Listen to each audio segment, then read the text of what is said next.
अब हम पढ़ रहे हैं क्लास 8 की साइंस। हमारा है पार्ट 12। क्या है? कुपोषण एवं बीमारी का स्वास्थ्य में संबंध, यानी कुपोषण और बीमारी का स्वास्थ्य से क्या संबंध है, क्या रिलेशन है। इसमें कौन कौन सी हेडिंग हम पढ़ेंगे? कुपोषण का अर्थ, कुपोषण के परिणाम, बाल कुपोषण, बच्चों के कुपोषण कैसे पहचानेंगे, भोजन और कुपोषण का संबंध, कुपोषण को दूर करने के उपाय, संतुलित आहार, सूक्ष्म पोषक तत्वों से आच्छादन यानी कि स्वच्छता एवं साफ सफाई, प्रतिरक्षण या टीकाकरण, किशोर अवस्था में कुपोषण का महत्व, स्वस्थ पोषण योजनाएं, ये सारी हेडिंग हम इस लेसन में पढ़ेंगे।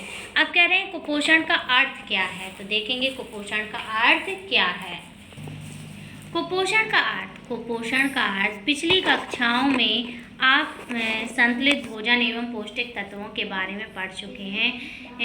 पौष्टिक तत्वों के अभाव में क्या कह रहे हैं? पौष्टिक तत्वों के अभाव में शरीर को पर्याप्त पोषण नहीं मिल पाता है, जिससे बच्चे कुपोषित हो जाते हैं, यानी उन्हें अच्छी तरीके से जो पोषण तत्व हैं, भोजन है, वो नहीं मिल पाते हैं, इसलिए वो क्या हो जाते हैं? कुपोषण का शिकार हो जाते हैं। कुपोषण का अर्थ है पोषण की कमी।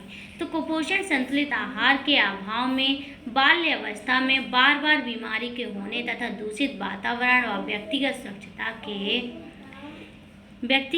स्वच्छता के प्रति लापरवाही, जैसे खाना खाने से पहले हाथ न धोना, शौचालय का प्रयोग न करना के कारण हो सकता है। कुपोषण से बच्चों की शारीरिक और मानसिक वृद्धि प्रभावित होती है। हमारे यहाँ कुपोषण एक गंभीर समस्या है।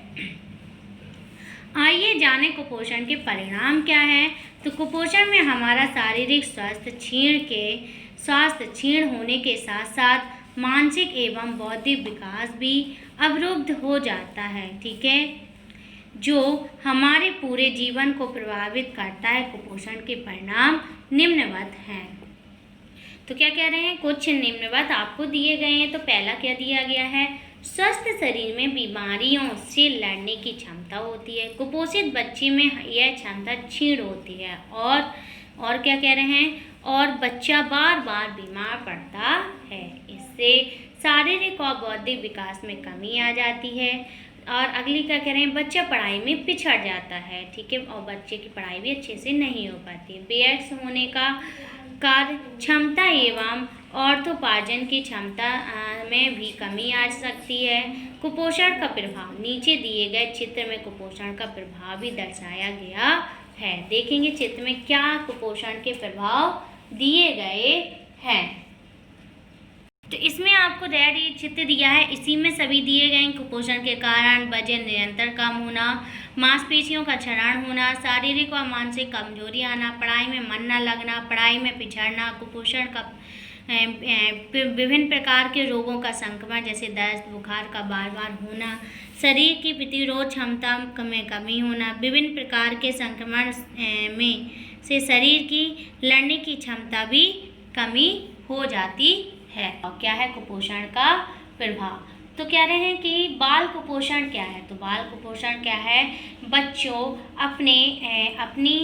क्या करते हैं? बच्चों आपने अपनी कक्षा में क्या कह रहे हैं? अपनी कक्षा, घर या मोहल्ले में देखा होगा। क्या कह रहे हैं? आपने अपनी कक्षा या मोहल्ले में देखा होगा कि कुछ बच्चे ही कमज़ोर एवं सुस्त दिखाई देते हैं, इनका वजन बहुत कम होता है। कुछ बच्चे लंबे तो होते हैं, परंतु लंबाई की तुलना में उनका भी जीवन कम होता है। वे सभी बाल कुपोषण के शिकार हो सकते हैं। बाल कुपोषण के लक्षण निम्नलिखित हैं: उम्र की तुलना में कम वजन, उम्र की तुलना में कम लंबाई यानी कि नाटापन, लंबाई की तुलना में क्या कह रहे हैं? लंबाई की तुलना में वजन यानी कि दुबलापन, सूक्ष्म पोषक तत्वों जैसे आयरन, आयोडीन एवं विटामिन की कमी से होने वाली बीमारियां।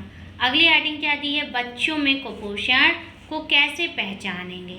तो बच्चों में कुपोषण को कैसे पहचान के लिए सर्वप्रथम कह रहे हैं उनके शारीरिक विकास की जांच करना आवश्यक है। इसके लिए वृद्धि निगरानी की जानी चाहिए। वृद्धि निगरानी क्या होता है देखेंगे। वृद्धि निगरानी से तात्पर्य है बच्चे के जन्म के उपरांत उसकी निरंतर हो रही वृद्धि की जांच करना तथा उसकी देखभाल करना। इसके अंतर्गत बच्चों का वजन उसकी आयु एवं लंबाई के अनुसार होना चाहिए। यह जांच ICDS विभाग द्वारा वृद्धि निगरानी के रूप में की जा रही है, जिसमें 5 वर्ष तक के बच्चों के वजन की जांच की जाती है। आंगनबाड़ी, क्या कह रहे हैं? आंगनबाड़ी केंद्रों में आंगनबाड़ी कार्यकर्ती द्वारा बच्चे के वजन की तुलना उसकी आयु के मानक आदर्श वजन से किया जाता है और उसे वृद्धि चार्ट में अंकित किया जाता है। जिस चित्र में वृद्धि चार्ट दर्शाया गया है, इसमें 3 श्रेणी आती हैं: सामान्य वजन, मध्यम अल्प वजन, गंभीर रूप से अल्प वजन, यानी कि हरी श्रेणी, पीली श्रेणी और लाल श्रेणी। 3 श्रेणी में से बांटा गया है। अब कह रहे हैं जो बच्चा सामान्य श्रेणी के अंतर्गत में उसे हरे रंग में दर्शाते हैं, ऐसे बच्चों को नियमित रूप से संतुलित आहार देने से बच्चा हमेशा स्वस्थ रहता है। यदि कोई बच्चा कह रहे हैं पीले रंग की श्रेणी में है तो इसका तात्पर्य है कि वह कुपोषण से ग्रस्त हो चुका है, परंतु उसको देखभाल कर आसानी से हरे रंग की श्रेणी में वापस लाया जा सकता है। इससे बच्चों के आहार, स्वच्छता एवं बीमारियों से बचाव में विशेष ध्यान देने की आवश्यकता है। लेकिन यदि कोई बच्चा लाल रंग की श्रेणी में है और उसका वजन बहुत ही कम है, अर्थात वह गंभीर रूप से कुपोषित है, इन बच्चों को डॉक्टरी जांच एवं उपचार की आवश्यकता होती है। अब कह रहे हैं पीली और लाल श्रेणी के में आने वाले बच्चे कुपोषित होते हैं और समय से पहचान करने वाले परिवार, समुदाय व संस्था स्तर पर इनकी आवश्यक देखभाल की जा सकती है। अति कुपोषित बच्चों अर्थात लाल श्रेणी वाले बच्चों के स्वास्थ्य की स्थिति अति गंभीर हो जाती है। इनकी समय से समुचित देखभाल की आवश्यकता होती है। अब आगे एक आपको पिंक बॉक्स दिया, उसमें भी कुछ आपको दिया गया है। कह रहे हैं यदि नवजात शिशु का वजन 2.5 यानी कि 2.5 किलोग्राम से कम है तो उसकी वृद्धि एवं विकास कम है। ऐसी स्थिति में उसकी देखभाल विशेष रूप से करनी चाहिए। ऐसे बच्चों के कुपोषित होने की संभावना अधिक होती है। अब क्या कह रहे हैं कि आइए जानें, वृद्धि निगरानी के साथ साथ यदि बच्चों को पूरक पोषाहार दिया जाए तो भी बच्चे कुपोषित होने से बच सकते हैं। बच्चों को पूरक पोषाहार आंगनबाड़ी केंद्रों पर दिया जाता है। इसी प्रकार सर्व शिक्षा अभियान के तहत मध्याह्न भोजन के माध्यम से भी कुपोषण से बचने के लिए संतुलित आहार दिया जाता है। घर में मिलने वाले भोजन के साथ साथ केंद्र विद्यालय से प्राप्त होने वाला पूरक पोषाहार अथवा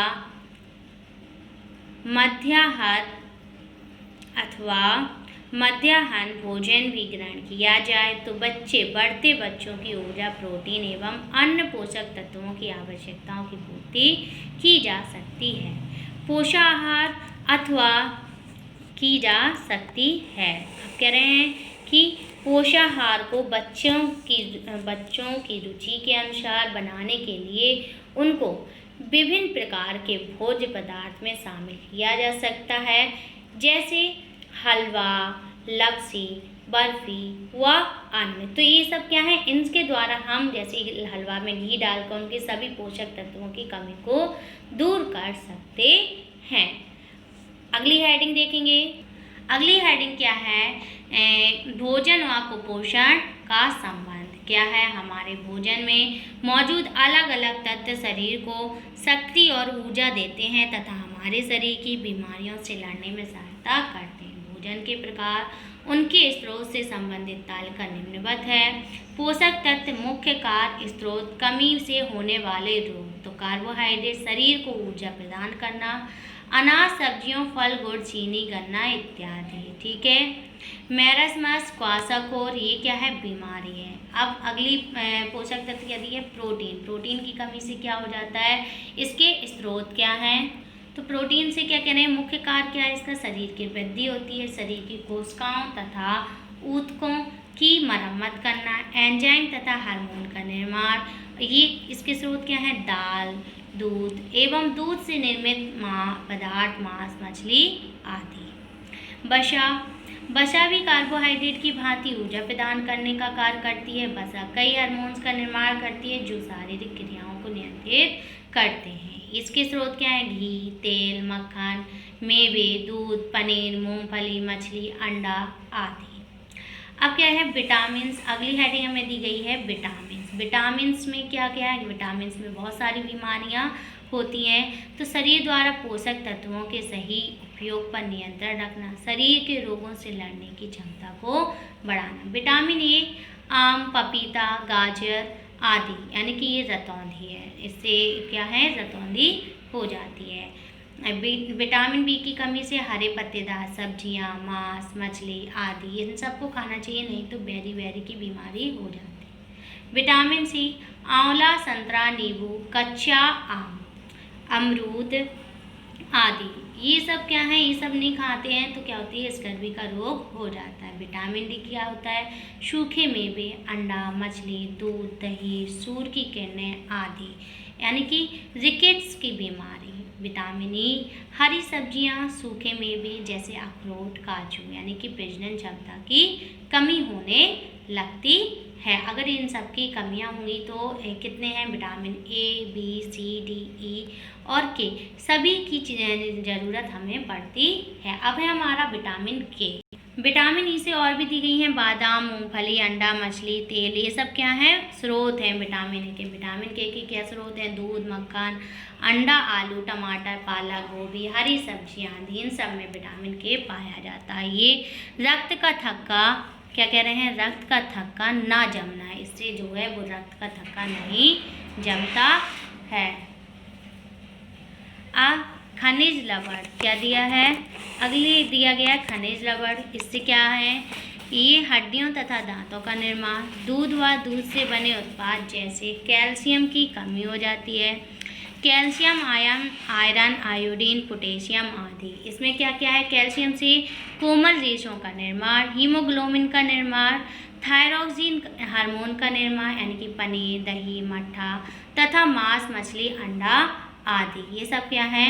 हड्डी, दांत, ये सब क्या होती हैं? ये सब स्रोत हैं, ठीक है। और इससे क्या क्या कमी आ जाती है वो भी दिए गए हैं, ठीक है। तो हड्डी व दांत में कमज़ोर होना, हड्डी व दांत का कमज़ोर होना, ठीक है।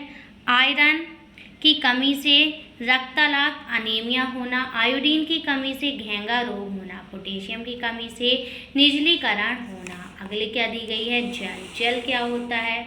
भोजन के पाचन में सहायक, शरीर के तापक्रम पर नियंत्रण, सदा स्वच्छ पानी, यानी पेय पदार्थ जैसे शरबत, शिकंजी, लस्सी, मट्ठा, नारियल पानी आदि, पाचन क्रिया प्रभावित होना। रेशा, फाइबर युक्त भोजन, भोजन को पचाने में महत्वपूर्ण भूमिका है।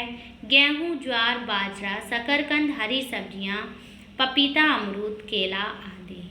कब्ज होना, एसिडिटी होना तथा पाचन तंत्र कमज़ोर होना, ठीक है। ये सब रोग हैं और उनके कौन कौन सी बीमारियों सब कुछ दिए गए हैं। क्रियाकलाप दिया गया है, क्या दिया है? बच्चों, आप अपनी दैनिक आहार में पोषक तत्वों के प्रकार एवं उनके स्रोत से संबंधित उपयुक्त तालिका में भोज्य पदार्थों का चयन करते हुए इस प्रकार के आहार योजना बनाएं जिससे आपको समस्त पोषक तत्व प्राप्त हो सके, यानी कि ऐसी चीज़ों को खाना चाहिए आपको जिससे आपको कोई भी तरीके की कमी ना हो। अगली हेडिंग हमें दिया है कुपोषण को दूर करने के उपाय।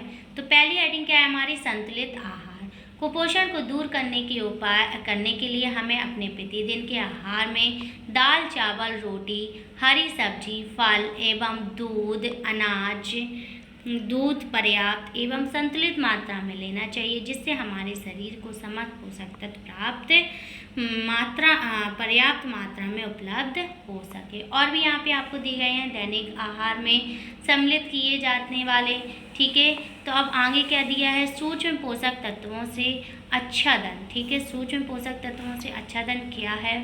यदि कोई व्यक्ति कुपोषण का शिकार हो जाता है तो उसे अतिरिक्त सूक्ष्म पोषक तत्वों में आच्छादित भोज्य पदार्थ, पूरक पोषक तत्वों से संबंधित गोलियां जैसे आयरन की गोलियां, कैल्शियम की गोली, विटामिन बी कॉम्प्लेक्स की गोली आदि लेनी चाहिए। सूक्ष्म पोषक तत्वों की कमी से स्वास्थ्य संबंधी अनेक समस्याएं उत्पन्न हो जाती हैं, परंतु बच्चों, किशोर किशोरियों में अधिकांशतः विटामिन ए की कमी से होने वाली बीमारियां जैसे रतौंधी, रात में दिखाई न देना, ठीक है, आयरन की कमी से एनीमिया, खून में हीमोग्लोबिन की कमी हो जाती है, ठीक है। तो ये सब क्या है, सूक्ष्म पोषक तत्व, यानी कि इन सबका हम भोजन नहीं लेंगे, पोषक तत्व नहीं लेंगे तो बहुत सारी बीमारियां हो सकती हैं।